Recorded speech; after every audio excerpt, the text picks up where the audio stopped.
Hello, tubers, family and friends. Out for our morning walk again after breakfast. Leo got himself a nice long stick there. Kids love sticks. And then my older son, John, walking next to my side here. Actually, it's mostly overcast day. There's a tiny bit of blue showing through the clouds. We got about 5 or 10 minutes worth of sunlight is about it this morning. That's about it. But I haven't run the aircon now in just about 7 days. This is the first day I actually seen some blue through the clouds. So it's just that time of year, that's all. It's been nice, beautiful breeze and beautiful cool weather, 75 to 78. I can really dig it. It's really nice. So, kind of funny, I have been texting back and forth with my brother. He's in the States right now. And we're talking about different scenarios, possible ELE events, which is evolutionary level events, which, like a meteor hitting the Earth or a nuclear attack or a solar flare or another pandemic worse than the one we had before, way worse. And then, I put this stuff in my mind and on paper the last 30 years off and on, thinking of different scenarios, possible scenarios, what could happen in the future to decimate the population of the Earth. I mean, just like that pandemic that happened in the early 1900s, went throughout the world and killed millions. I think it was like 200 million or something it killed, the swine flu pandemic. I think it was 1918 or something, but there's all kinds of conspiracy theories about that too, that could have been concocted in a lab also, because it was right around the World War I period, and that could have easily been concocted and released also, either on purpose or accidentally on purpose. So, just all the different scenarios that you can think of. And then, of course, we can't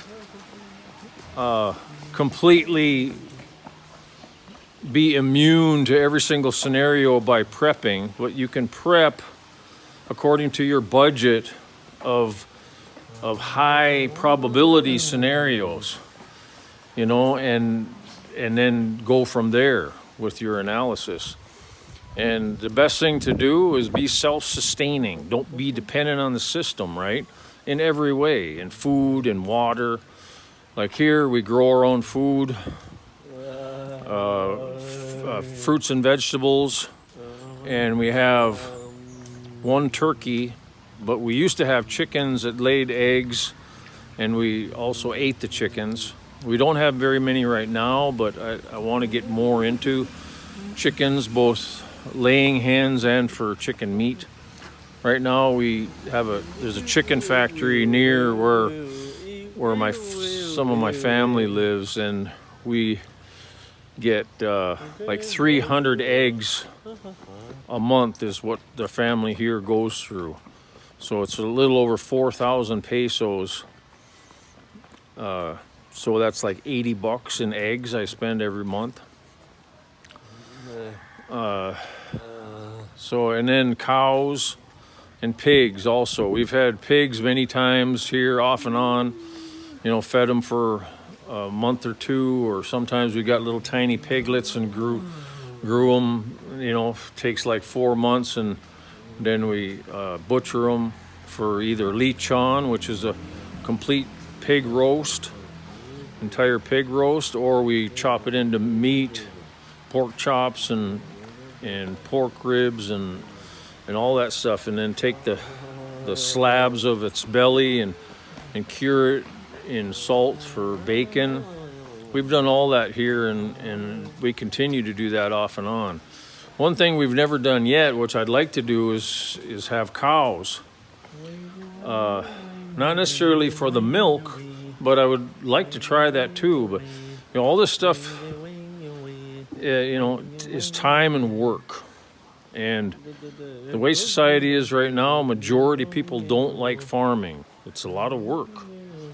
And the farming supplies, you want to be self-sustaining, right? So with your chickens, you want to have chickens that you don't have to give too much feed to, because you can't afford to feed. So you let them free range, so they're eating bugs. And I'm sure that you can get some chickens that, even laying hens, that will just free range, and you don't have to feed them any grain or cracked corn or anything. I mean, I need to do more research on that. I've had chickens in the U.S. One time, and my dad, when I was a kid, used to raise chickens, but he always fed them feed, right? Most people feed their chickens feed. Well, I'd like to have chickens that only free range and still lay eggs. And then when they get too old to lay the eggs, then you butcher them for meat. And that's the ideal situation. Be as much self-sustaining as you can. As far as water goes, I have my own water well. I have municipal water I use most of the time, and I filter all the municipal water I get through a pre-filter and a carbon filter for everything that we use on the property. But then I also have the water well, which I've drank right straight from the well, or I've run it through my filter too. So either way, I have ample supply of water. If the municipal water ever goes down, or if there's problems with it, I got my own well. So those are all the things you got to think about when you're prepping for possible scenarios in the future to keep your family safe and alive, right? So all the stuff that's going on in the world right now, I mean, the possibilities are endless. The disasters that could happen to greatly reduce the population of the world. So your best bet by far, stay out of the cities, get in the country. You want to hold my hand for a while? Okay, little boy. You like that stick, huh? Yeah, he's been running back and forth that stick for quite a while now. So, yeah, that's just some stuff to think about, right? First of all, the safest place in the world, one of the safest places, in my opinion, is the Philippines. 7,000 islands, no one bothers you. There's so many places on these islands that you can be away from fault lines, away from volcanoes, and the history of the paths of typhoons and hurricanes. You can pick islands where the history of typhoons is very, very low, and then some islands have a very high percentage of typhoons. So those are the kind of things you got to look for. You can pick a place where it's a low natural disaster area, so your risk isn't very high of having at least a natural disaster area, right? So just like earthquakes, stay away from the faults. Volcanoes, stay away from the volcanoes.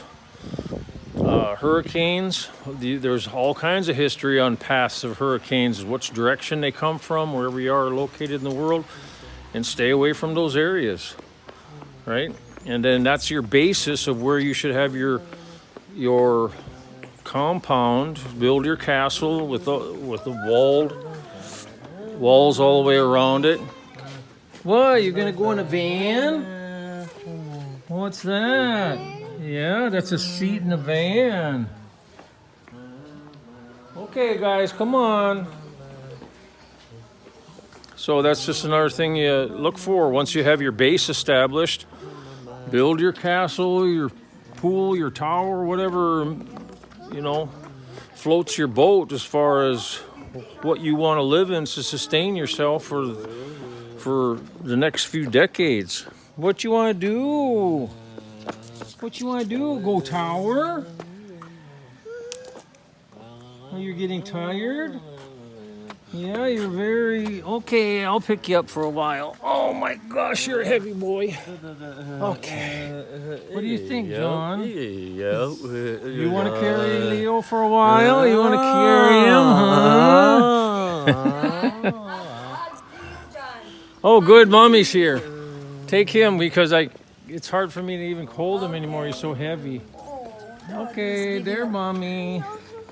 Go, mommy. It's so heavy, right? He's been back and forth so many times, he's starting to get tired.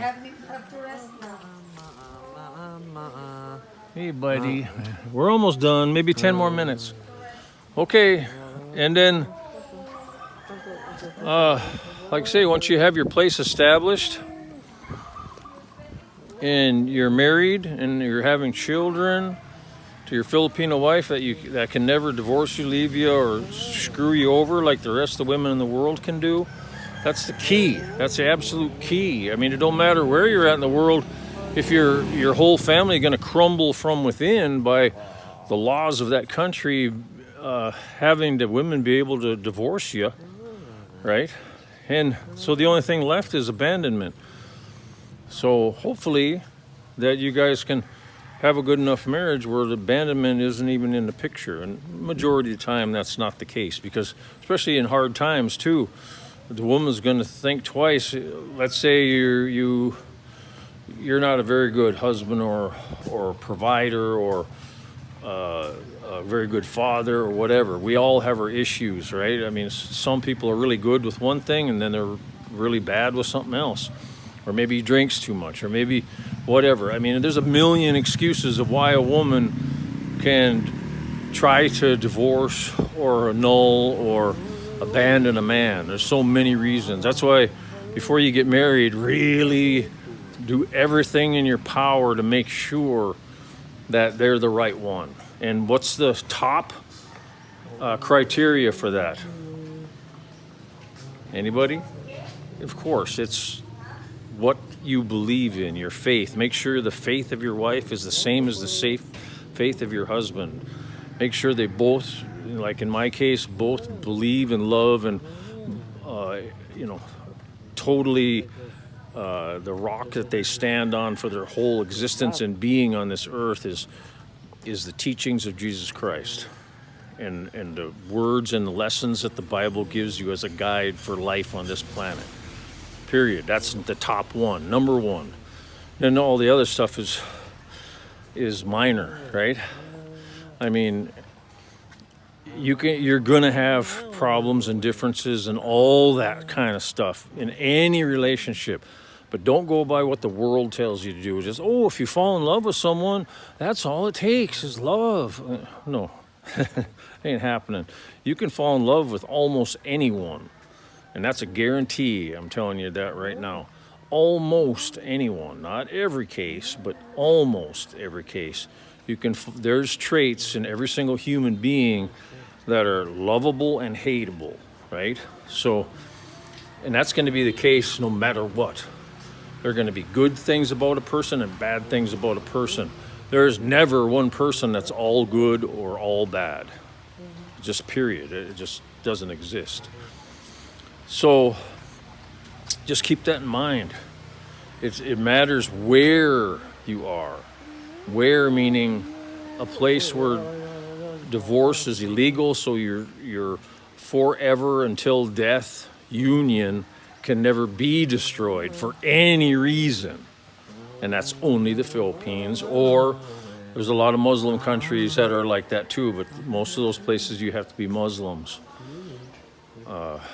But I guess you wouldn't have to be. The Muslim laws probably apply to any of the citizens there. So if you obtain citizenship in those countries, the laws would still apply, I think. But it would be a lot harder for you to survive as a Christian in a Muslim country, just because the religious differences are a huge, major thing. You can see what's going on in the world right now, right, between Israel and the Arab nations. So good luck. This is, if as a Christian, this is your best bet. The Philippines of having a chance going forward in the future of this world the way it's at right now. There's no doubt in my mind, no doubt. And so getting back to that, once your marriage is established and you've built your place, preferably far away from major population centers as you can, and then obtain land that foreigners can own with their Filipino wives in the Philippines. I'm a very good example of that. My name's on the deeds of sale and the titles of land, and I own it as a foreigner, as a spouse of a Filipino. Is the only possible way the foreigners can own land in the Philippines.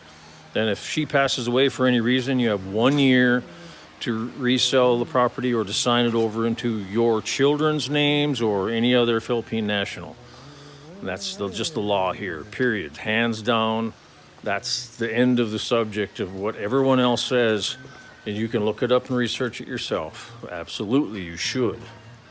So then after that, after you get your lands, then you can do all the things it takes to sustain your life, the life of you and your family, which is, grow chickens, grow pigs, grow fruits and vegetables, grow cows, and grow enough that you can sell farmers markets. We go to the farmers market once a week or once every 2 weeks and get the things that we don't have. And there's all kinds of entrepreneurial people selling things that they've grown or things that they've made.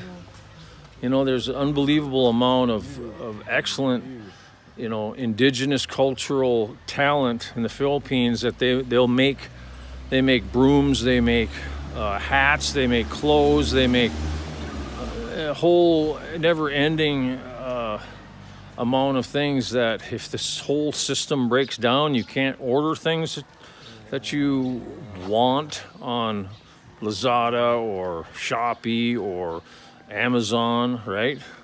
If all that collapses and for any period of time, you're in a place that you can still, with the local people, get what you need to sustain yourself and live. That's the perfect scenario, and that's what you can do in the Philippines if you get away from the cities and get away from being dependent on other people or the system on how you live your daily life. Period. That's the end of it. And then, of course, if you go and let's say you sell okra, you grow lots of okra and you sell it at the market and you make a lot of extra money. You keep some cash in savings and part of it in gold. That's just what people do here in the Philippines and in the whole Southeast Asia and Middle East. They've been dependent on gold for savings of wealth for thousands of years. And that's the system that people here still rely on. So keep that in mind. When all the banks collapse, because it's based on a bunch of fake numbers and a bunch of fake paper currencies that ain't worth the numbers that's written on it, it will happen someday. Maybe not our lifetime, but maybe tomorrow. We don't know. The way it's so precarious and the way things are crumbling all over the world right now, it could happen at any time. Even though I've been prepping off and on my not entire life, but since my mid-30s, I would say, and I'm 60 now. So, 25, 30 years of prepping on and off and perfecting all my supplies and materials and scenarios of if this happens, okay, I got this. If this happens, okay, I got that. You know what I mean? And that's what you should do too. If you really care about your family and your family's future, everyone should do the same. And like I say a million times, and I'm going to keep repeating this over and over and over, whether you guys like it or not, because I hope you do like it, because what's more important than the future of your family? And that those two things are the Philippines, only Christian English-speaking country left in the world that has divorce as illegal. So see, you're all completely taken care of as far as those two things. So you can't go wrong here. Just when you come here, get together with like-minded individuals like me or some other Philippines preppers that you know of. But most of the citizens of the Philippines in the rural areas, they've been prepping all their life because they don't know anything else. You know, the only bad thing about that is that so many Philippines citizens now are becoming lazy and they don't do near the production they used to do in the past because of government handouts. Government handouts now, free money from the government for every little thing that you can think of is present and strong in the Philippines now, and that's a huge detriment of Filipinos, because when the hard times do hit and the government can't come up with those free money to the people anymore, or free rice or whatever they're giving out all the time, or the politicians giving out cash every time they have an election, which is prevalent over here. They buy your votes with cash. It's everywhere. And that's just the way it's always been here since I've been coming to the Philippines anyways. And then when the people get that money, because they know more free government handouts are coming, what do? They just blow it. They just completely blow it as fast as they can. You know, and I'm not that great with money myself. My whole life, I always spend, and I never trusted anyone, and so I didn't have any major, huge investments. Here and there, I had some good investments that paid off, so I could come here and buy all the land I have and build all the things I've built here, and you know, to buy everything I needed to sustain myself here. But I never trusted my money being in the hands of other people at all. I was always worried about losing it all, you know, and that's just me. But, you know, I've made a lot of money, too, in the markets, but I've also lost money in the markets and in different financial vehicles I was in. So it's a huge risk. The only real, true, guaranteed way you're not going to lose your money is, well, it's not guaranteed, but it's better than all the rest of them. It's put your money in gold and bury it with a treasure map and don't let no one else know. Pretty much. So, you know, keep that in mind, because when it all goes down, it's going to go down fast. It's going to go down overnight, literally overnight. You're going to be wiped out. So you better have something in your hands, because if you don't have it in your hands, you're going to have nothing, zero.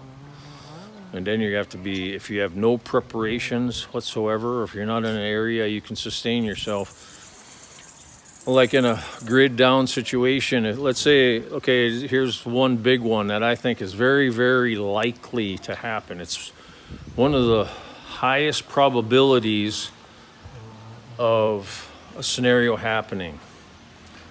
Because the whole world hates the U.S., let's just use the U.S. as an example, and the UK. I think this is my scenario that's at the top of my list of the disaster that's going to eliminate majority of the population of at least the northern hemisphere of the U.S. is that China's already done it, right?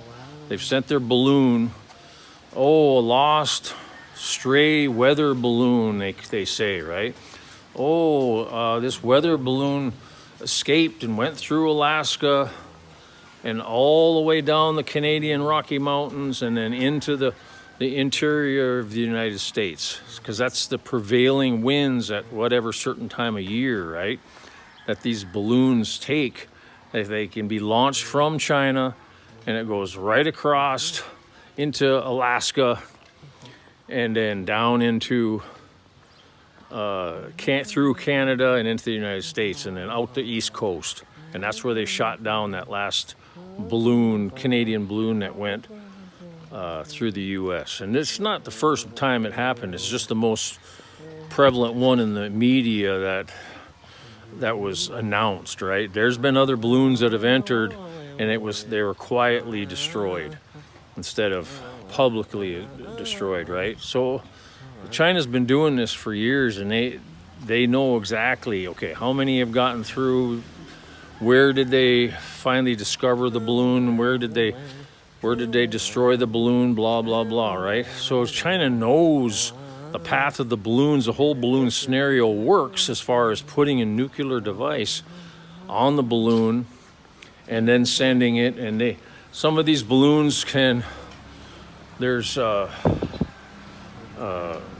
wind and electric fan power, electric motor power on these balloons that they can even position themselves. Once they get to certain areas, they can position themselves per a GPS coordinate where these balloons can go.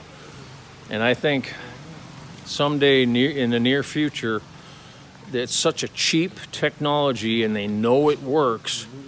And all they have to do is put that light reflecting technology on these balloons to make them invisible and undetectable. That's all they would have to do.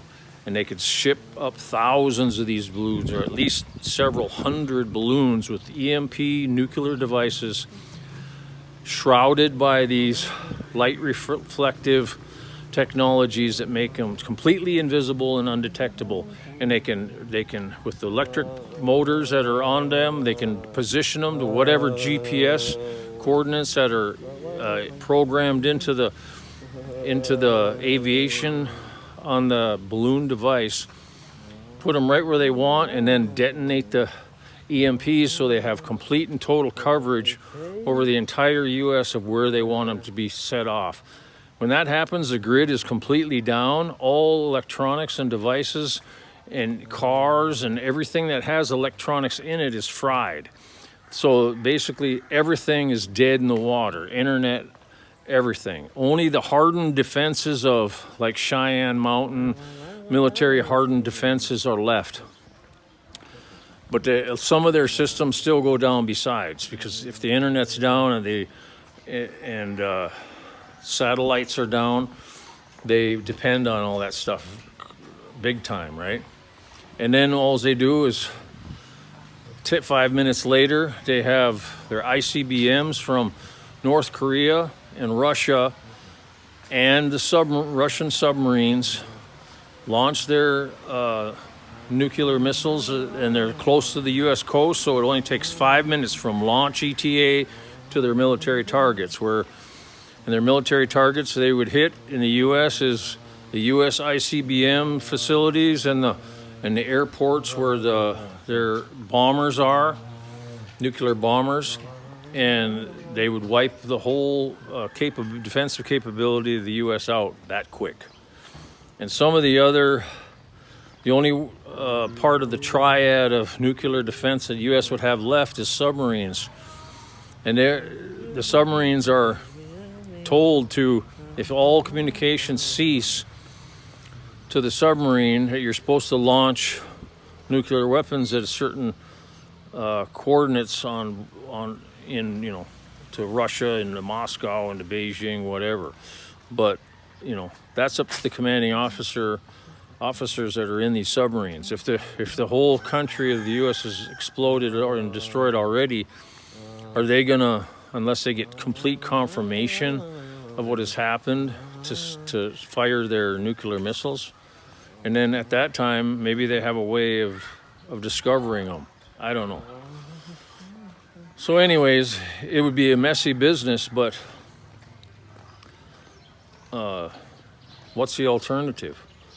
Because right now, it's the West against the East, and that's just the way it is. And there's going to be massive destruction all over the world, and there's going to be, I guarantee you, there are going to be blackout, grid down situations eventually, no matter what. Maybe it'll be spotty and only in certain areas, but I think most of the world will be in a blackout situation for many years.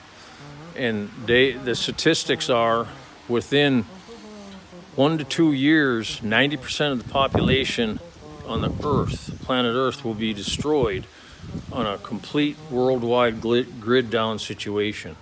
So maybe it'll be less than that, because places like the Philippines, we might get some nuclear fallout, but I think it'll be a very, very small amount, depending on how many nukes were actually detonated in the world. But the half-life of radiation dissipates very quickly. So even the places that were ground zero nuclear detonations, like Nagasaki and Hiroshima in Japan, World War II, and the very first nukes were dropped. Yes, they were small kilotons compared to the big ones we have today, but the half-life on that was very short. Like within, 5 years or less, they were constructing new homes and new buildings and new skyscrapers and stuff like that. So they say, hundreds of years you won't be able to do anything. No, that's not the case. Yes, it matters on what the density of the kilotons were. So let's say it was 100 times higher than what was dropped on Nagasaki and Hiroshima last time. Then just times it by 100. So let's say it was 3 to 5 years and they started building, and after the cleanup and everything. And there's ways you can stay away from radiation too, by protective suits and stuff like that, and limiting your time in the affected areas. And so there's so many things that they know more about radiation now than they ever did in the past because of the experience now that we have, right? So you're talking places that got hit the hardest with nukes. Within 50 years, there would be all rebuilt again. 50 to 75 years. All the places that were nuked, they would regrow and they would be rebuilt again. So a lot of people think that, okay, I can wait, 50 to 75 years. My generation and the next generation after that will be able to peacefully coexist and start over. And a lot of people believe that. The people that really in the control of the earth right now, this Khazarian mafia, they've controlled the earth for thousands of years, and they've already said that we'll destroy the earth rather than give it up, meaning they'll wipe out everyone else trying to stop them. And that's what makes me afraid of Trump winning so massively in the Iowa caucuses. He's almost a guarantee that he's going to be elected the next president already right now. So what is the people, the deep state and these evil Illuminati, Khazarian mafia that are controlling the world, what are they going to do to take Trump out? Are they going to do, in order to stop Trump, are they going to wipe out millions of people in a false flag along with Trump just to take Trump out so that the system stays in their power? Could very easily be a scenario that they're thinking of right now.